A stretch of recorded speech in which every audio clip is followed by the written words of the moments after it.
kita jumpa lagi di OTM Channel. Halo para pelajar yang hebat, apa kabar kalian semua? Semoga selalu tetap sehat ya, dan tetap bersemangat dalam mengikuti pembelajaran. Baik, kali ini kita akan coba membahas materi hereditas pada manusia. Kita akan membahas bagaimana pewarisan sifat yang terpaut pada kromosom X dan juga pada kromosom Y. Baik, silakan diikuti videonya supaya kalian bisa memahami konsep dasarnya dengan baik dan tentunya nanti dapat menerapkannya dalam menjawab soal-soal. Oke, mari kita mulai.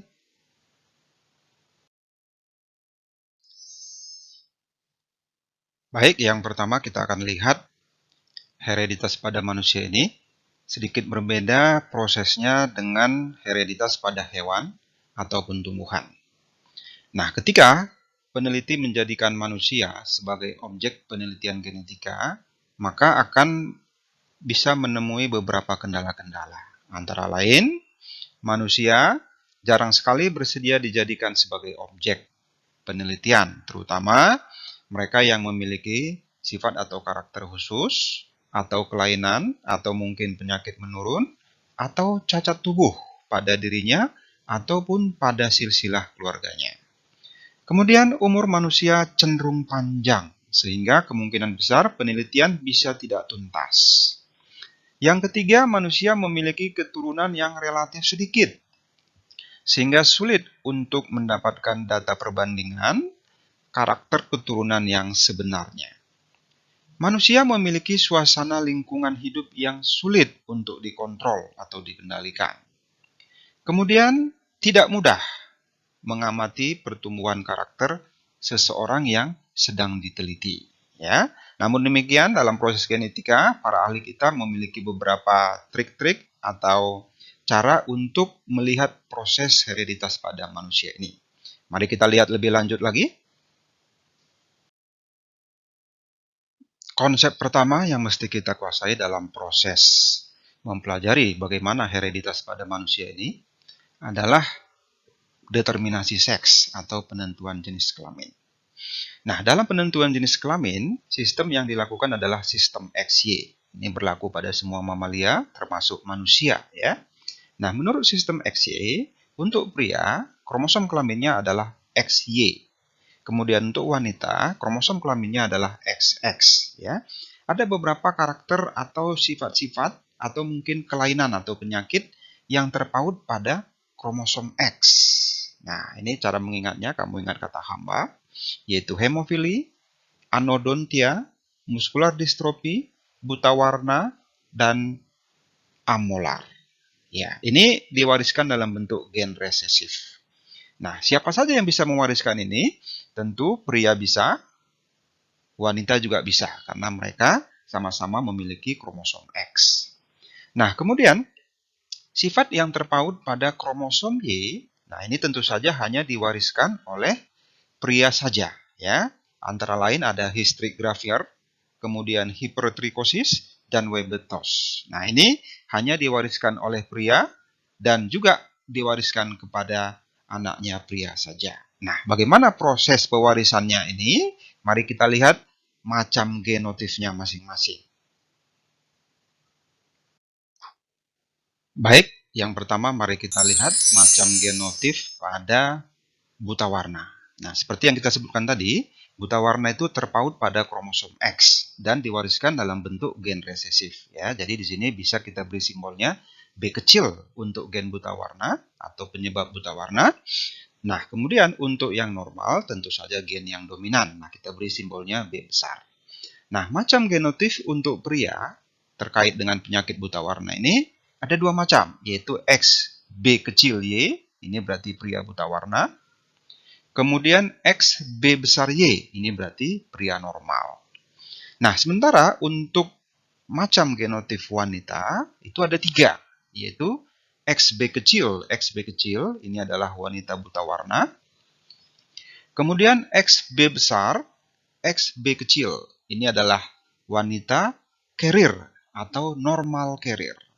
Ini ya, atau yang heterozigot.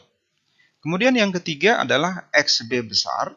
XB besar. Ini adalah wanita yang normal homozigot, gitu ya. Nah, sekarang bagaimana bentuk atau macam genotip pada hemofili? Coba mari kita lihat lagi. Nah, ini adalah bentuk genotip pada hemofili. Nah, seperti halnya buta warna tadi, karena hemofili juga terpaut pada kromosom X dan juga diwariskan dalam bentuk gen resesif. Ya, jadi kita hanya tinggal mengganti simbol saja.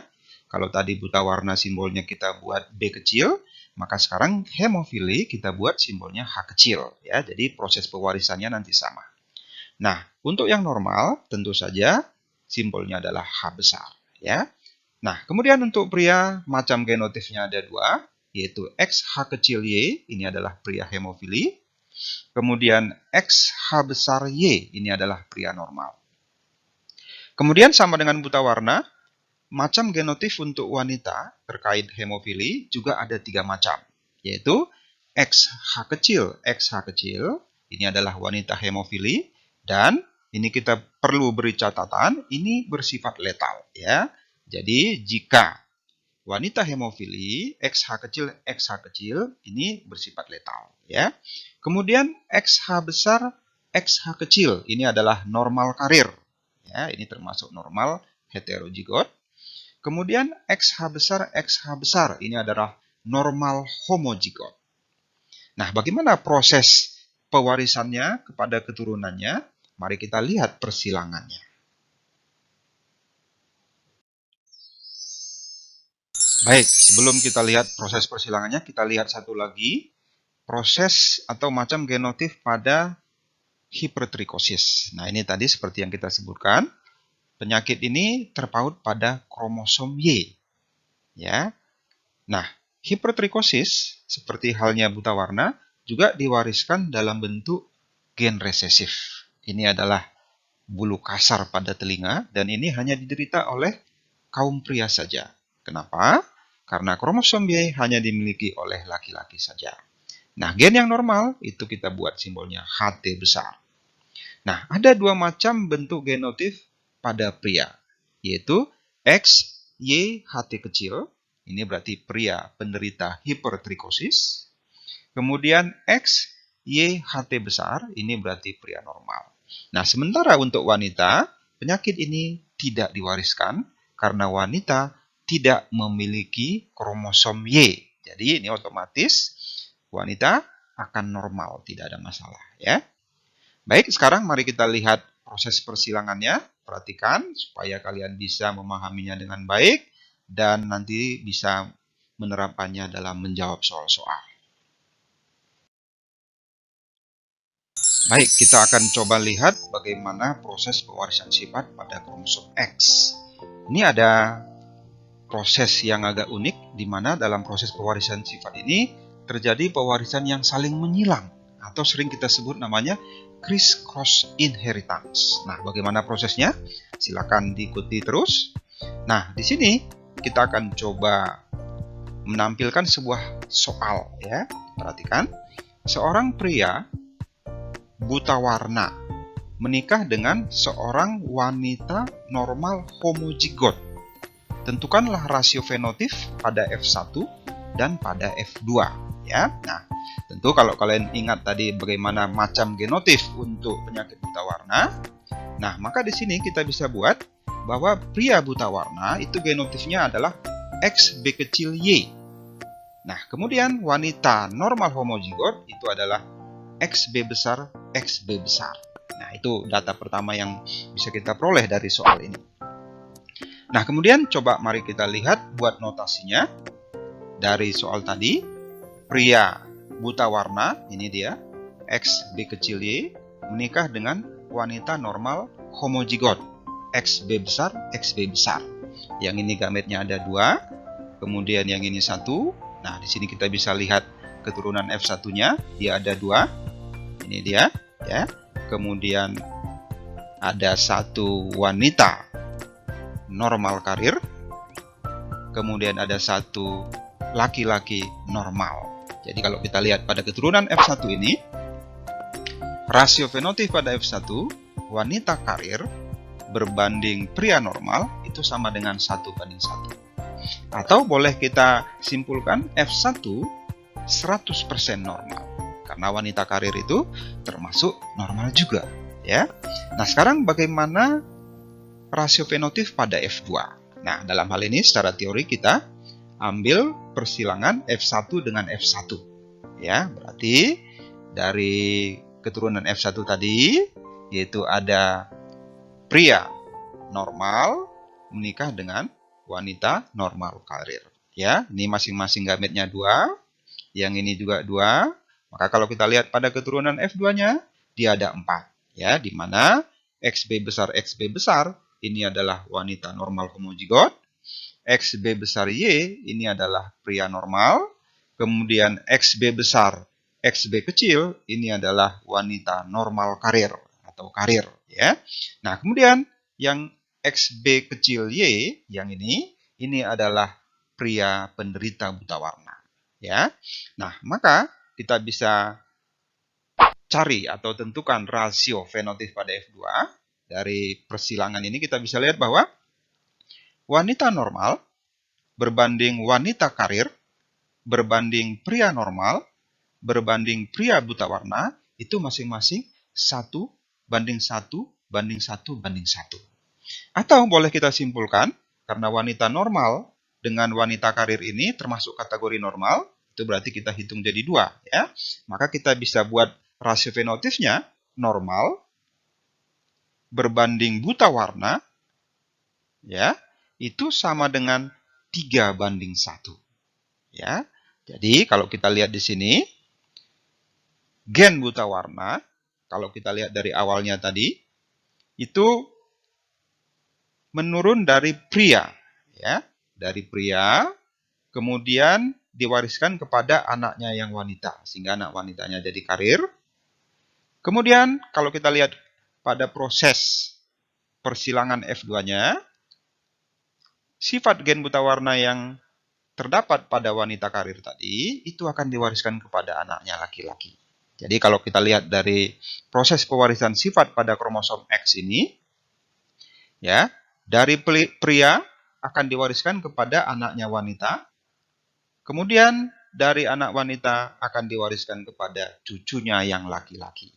Nah, ini yang kita sebut namanya proses pewarisan sifat yang saling menyilang, ya, dari ayah kepada anak perempuan, kemudian dari ibu kepada anak laki-laki. Nah, sekarang mari coba kita lihat variasi soal yang kedua.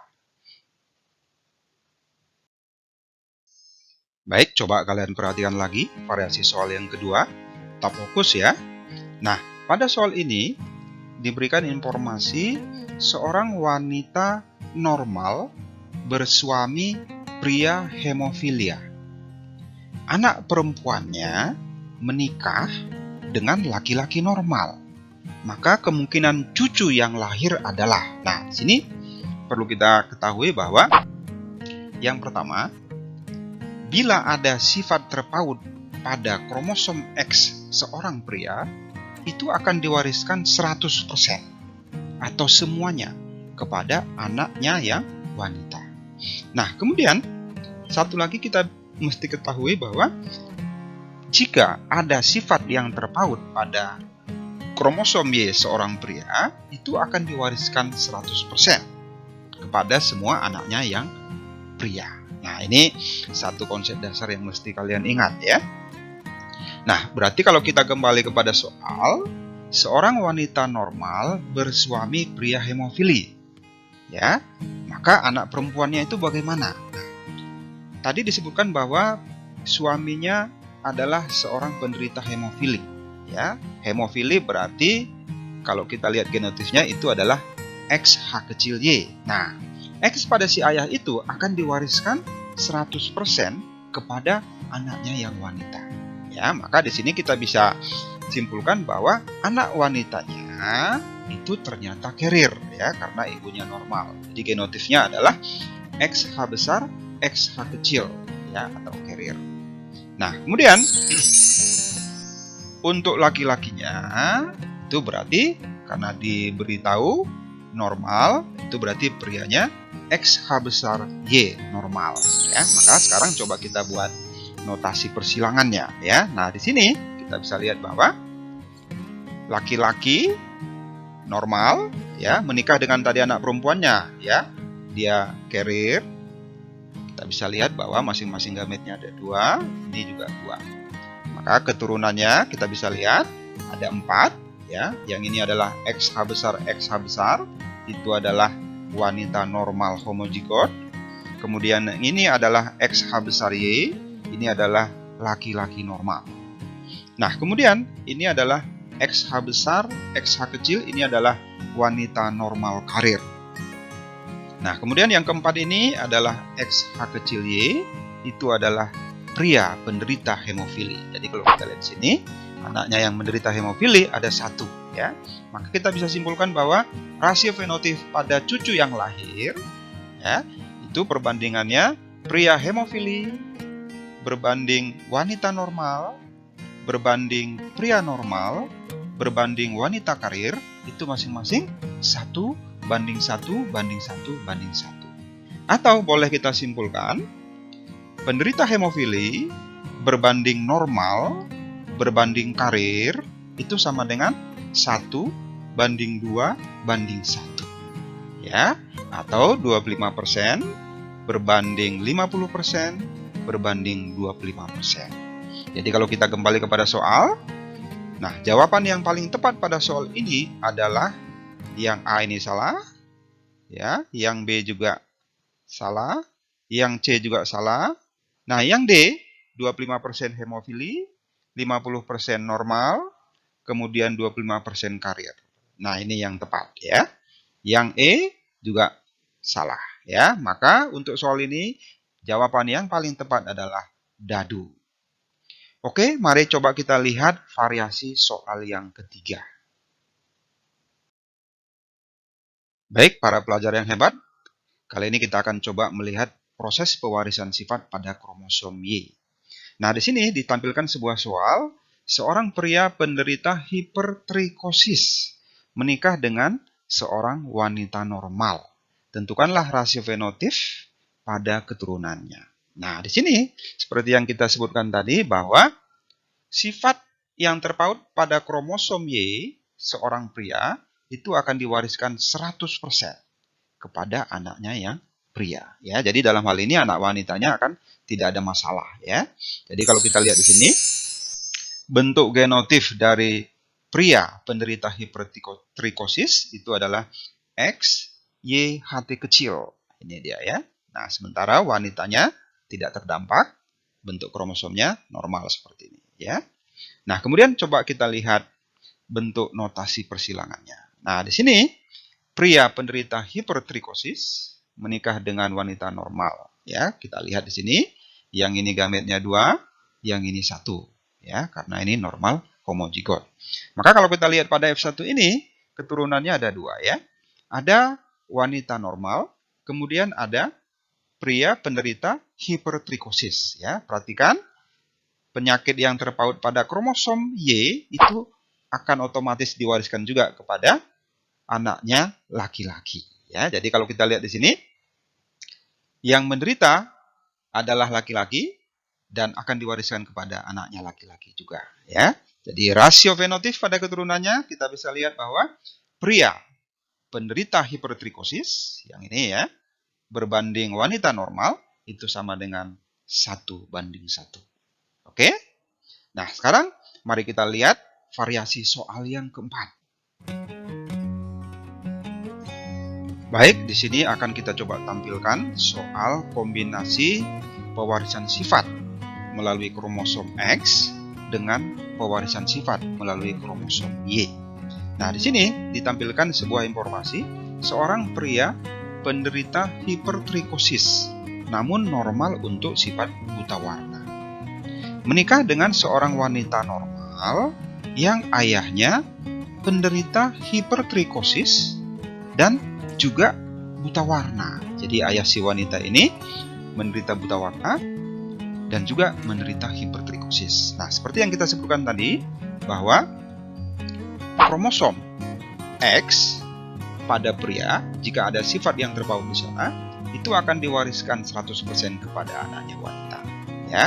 Jadi kalau kita bisa lihat di sini, penyakit buta warna yang diderita oleh ayah si wanita ini, itu pasti salah satu kromosomnya akan diwariskan kepada wanita tersebut. Ya, karena dia normal, nah maka kemungkinan besar dia adalah karir atau normal karir. Ya. Nah, kemudian sifat yang terpaut pada kromosom Y itu akan diwariskan 100% kepada anaknya yang pria. Ya, jadi kalau kita lihat wanita tadi, ayahnya penderita hipertrikosis, ini otomatis tidak akan diwariskan kepada anaknya wanita. Kenapa? Karena wanita tidak pernah memiliki kromosom Y. Ya, jadi dia terbebas dari kelainan atau penyakit hipertrikosis ini. Nah, di sini kita bisa lihat bahwa bentuk genotif dari pria tersebut, yaitu penderita hipertrikosis, namun normal untuk sifat buta warna. Ya, itu berarti genotifnya seperti ini. X, B besar, Y, HT kecil. Ya, ini dia ya. Nah, kemudian untuk wanitanya, bentuk genotifnya adalah X, B besar, X, B kecil. Ya, jadi dia normal karir untuk kelainan buta warna. Nah, sekarang mari coba kita lihat notasi persilangannya. Nah, di sini kita bisa lihat pria normal untuk buta warna, namun menderita hipertrikosis. Menikah dengan wanita normal karir. Ya, kita bisa lihat di sini, masing-masing gametnya ada 2. Ini 2, yang ini juga 2. Ya, jadi masing-masing kalau kita lihat fertilisasinya, kemudian dia akan menghasilkan 4 keturunan. Ya, ada 4 macam kombinasi, yaitu yang pertama, XB besar, XB besar, ini adalah wanita normal homozigot. Kemudian yang kedua ini adalah XB besar, YHT kecil. Ini adalah pria normal untuk buta warna, namun menderita hipertrikosis. Kemudian yang ketiga, ini XB besar, XB kecil. Ini adalah wanita normal karir. Yang keempat, yang ini ya, itu adalah XB kecil, YHT kecil. Ini adalah pria penderita buta warna, sekaligus juga menderita hipertrikosis. Ya, jadi kalau kita lihat apa yang ditanya oleh soal, ya, maka jumlah pria yang menderita hipertrikosis sekaligus juga menderita buta warna dari soal ini, kita bisa lihat di sini, berarti hanya 1 dari 4 keturunannya. Ya, jadi jumlah penderita pria penderita hipertrikosis dan sekaligus juga buta warna itu adalah 1/4 atau 25%.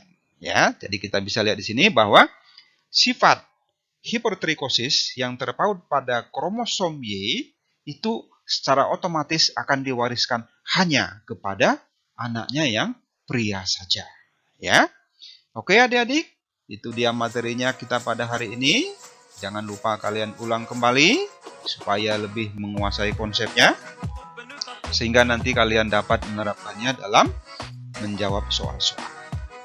Oke, sampai jumpa kembali. Salam sehat selalu dan tetap semangat.